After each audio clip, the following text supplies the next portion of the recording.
All right, what's going on, ladies and germs? So we're back with house renovation videos, and our bedroom was basically done, but my wonderful wife decided she wanted to add an accent wall behind the headboard.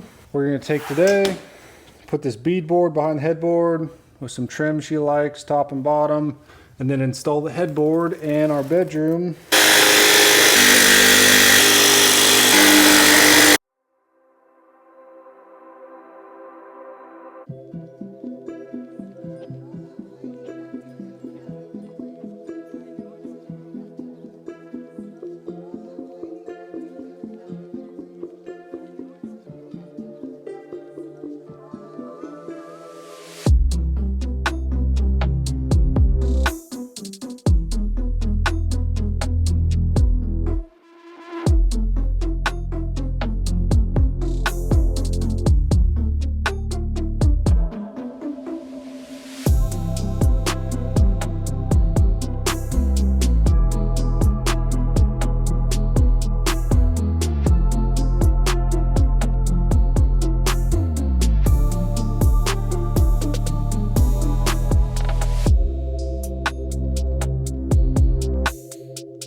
All right, and that is the new accent wall in the bedroom. The wife really likes it. These two sconces, or whatever you want to call them, are on a remote. They're little rechargeable lights.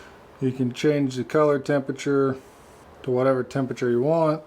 The wife really likes it, so that's one problem. Today, we're going to be installing this 12,000 BTU mini split in my home gym. The reason why is because about a week ago, I was drilling out the drain on this window unit and I poked through into the condenser with a drill bit and sprayed Freon everywhere, so I ruined it. And instead of fixing it, we just invested in a mini split because that is what the gym needs anyway, because these window units just leak air like a sieve and they're just not efficient. I start by installing the backing plate, drilling the holes for our tubes. It comes with these cheap chintzy little wall anchors. We're going to use these plastic anchors, which I prefer. So let's get to it. So it's going in this corner on this exterior wall, and I'm going to center it. Perfect, 55. I'm going to center between the window trim and the corner, and then it's got to be 8 inches down plus 1.5 inches, plus 1.5 inches. Let's just go 10 inches. And then half of 55, 25 plus 2.5. We're gonna go all 4 corners. Should be plenty for what we're doing. I think we'll go 6. There's a million holes in this thing, but that'll work for now.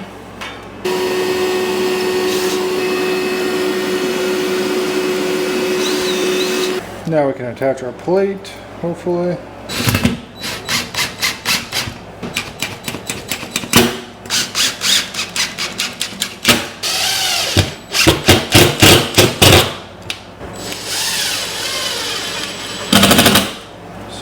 we got to measure. This room needs a repaint anyway. That might be one of the next videos, is freshening up this home gym. I'm gonna go measure so I know where to mark to drill our big 3-inch hole through the house. All right, so we're coming down 9 inches from where it hooks, over 6 inches.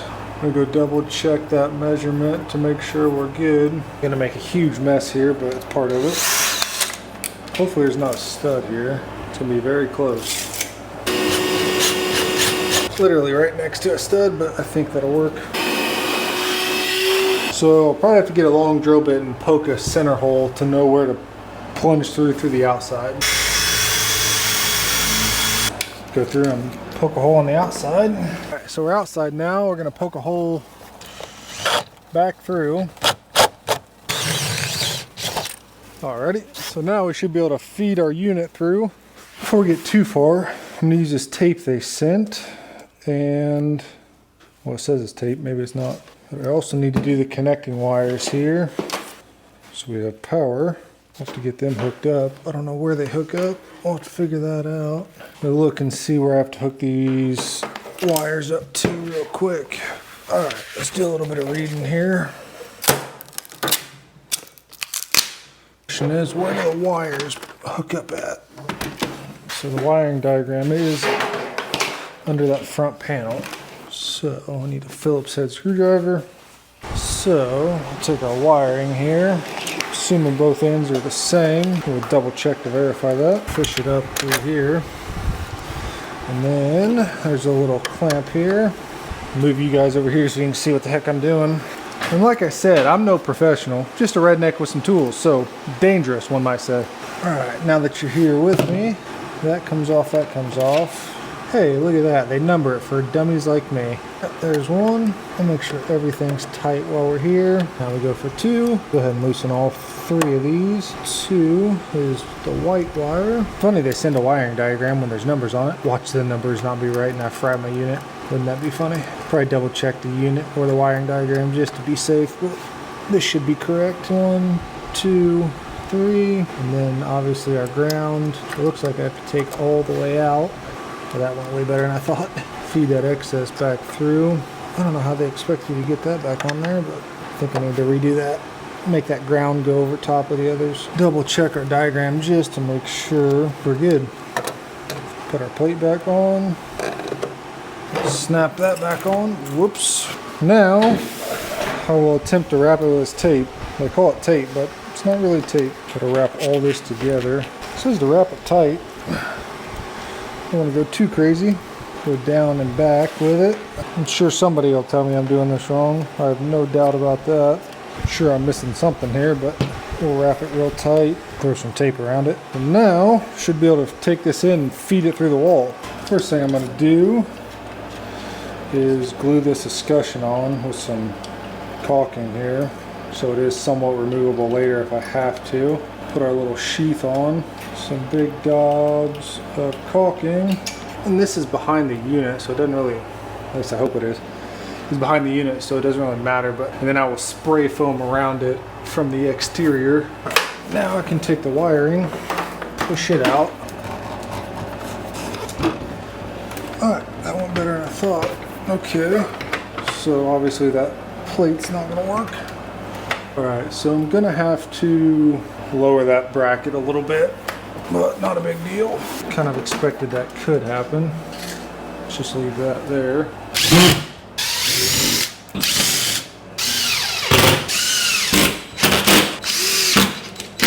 Alright, let's try this again. Feed this through. And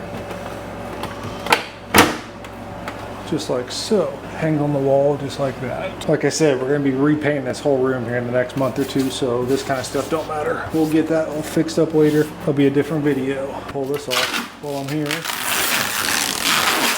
Now we can go outside. Okay, so I stuffed some insulation around the pipe, and for now, all we're going to do is put this clamshell on here and seal it with some through the roof, because this stuff is great. Sashco makes it.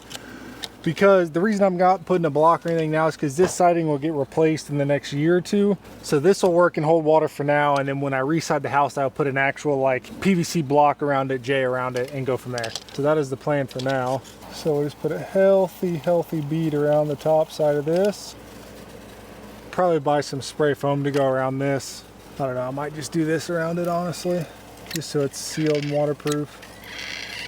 So I'm done out here for today. I'm gonna let all that cure up real good overnight, or at least for a few hours. It's blazing hot, so it might cure up. But we're gonna start installing the unit now out here. And what I'm gonna do for it is, I'm gonna build a wood stand for now, because I ordered a metal stand that'll hang on the side of the house. It just won't be here for a couple weeks. So I might even just set it on the ground for now. And then when the stand comes in, I'll put it on real quick, but we shall see. All right, so I was gonna build a stand for this just until my actual wall mount stand got here, but what I'm gonna do is just set it on the concrete, because I have plenty of extra wire and plenty of extra hose that I can leave it sitting here. My power whip will go up to my power box, which will be mounted up top. And then once my bracket comes in, I can mount it right underneath here, away from the concrete. The reason I don't want to leave it on the concrete is because one day I will add on to the garage, and I don't want to have to move this when that time comes. So just trying to think ahead a little bit on that. Plus it's got to be like 2 foot off the ground, because we get a good amount of snow here in Indiana from time to time. So this is all I'm doing out here tonight. My dad is coming in the morning to help me vac down the lines. This condenser in this unit is pre-charged, but the lines aren't. So in the morning, Dad will help me hook up the lines and vac down the lines. So now I'm gonna work on running power from the junction in the attic of the garage to here to a 30 amp service panel that I'm gonna put out here. So let's work on that. Okay, so last night I got my electrical put in. I still have to wire it up, but I got it ran through the attic, down the wall to this exterior panel. I still have to hook it up in the attic as well, which shouldn't take more than 10 minutes. But I ran my wire through the attic, got it down to my box last night. Dad is on his way, so I'm gonna try to get power hooked up real quick and also get my line set hooked up, so when he gets here, all we have to do is vac it down. I don't know how much I'll record with him because he is kind of on a time crunch today, but we'll see what happens. Okay, so we're all done. We got the unit in, it's running, it's all nice and cool in here. So the only thing left to do is just take this silly little window unit out and put it in the shed, close the window up, we're good. That was my first mini split. They're pretty easy, really. I'm no HVAC guy, but they're pretty darn simple. So I see why people like them. Hopefully one day I can get one put in the garage so it's actually enjoyable to work out there. So